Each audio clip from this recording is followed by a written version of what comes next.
on this Memorial Day weekend. It's Teresa Dotson, registered dietitian and owner of Nutrition Solutions for Life.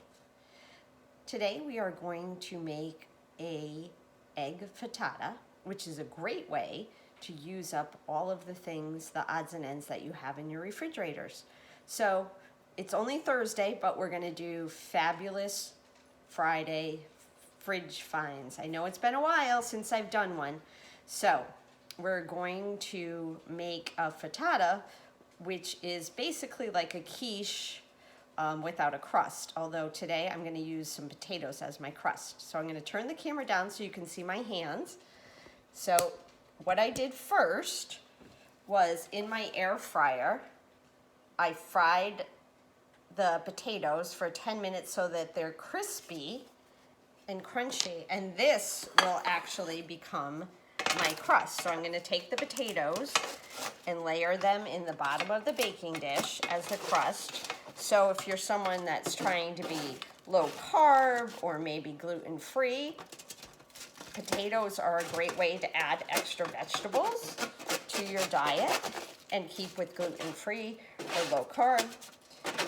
Potatoes often get a bad name as being high calorie, but it's not the potato, it's usually what we do with them. So we're going to put the potatoes on the bottom as the crust. And then I sauteed up all of the vegetables that I have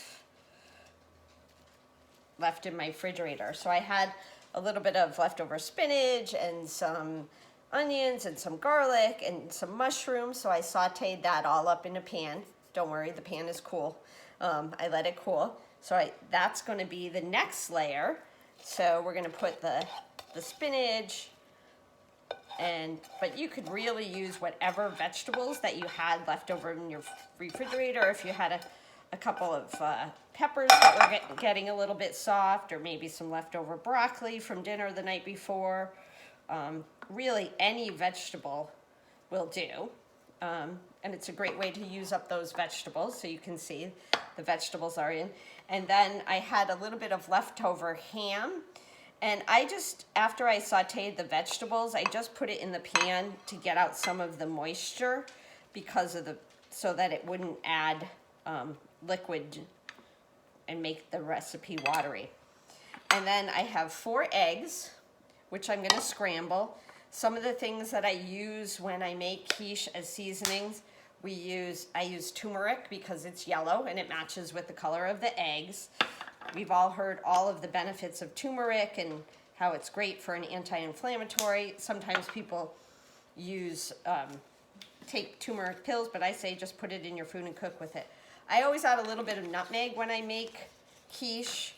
But you can really put some smoked paprika in there, whatever your flavor profile. If you like it spicy, you can put some hot chili flakes. And then just scramble up the eggs. I usually add just a little bit of milk. Whatever milk you have, if you're a plant-based milk, although we are going to use cheese, so it won't be dairy-free, but certainly if you are someone that is dairy-free, you could use plant-based milk and you could just skip the cheese part. But personally, I think the cheese part is the best part. So I have another leftover. I have an open bag of shredded cheese. So I'm going to put the shredded cheese on top of the vegetables and the ham. And again, you can put as little as much as you want. Depends on how cheesy you want it to be. You just push that over there. And then you pour the eggs on the top and put it in the oven, 350. I usually cook it for 350 for 30 minutes initially, and then that way if you want to reheat it, you can reheat it to finish it cooking on another. And the egg will just absorb right into the whole mixture. So here is your egg frittata. Happy Memorial Day weekend. Thank you to all of those who have served.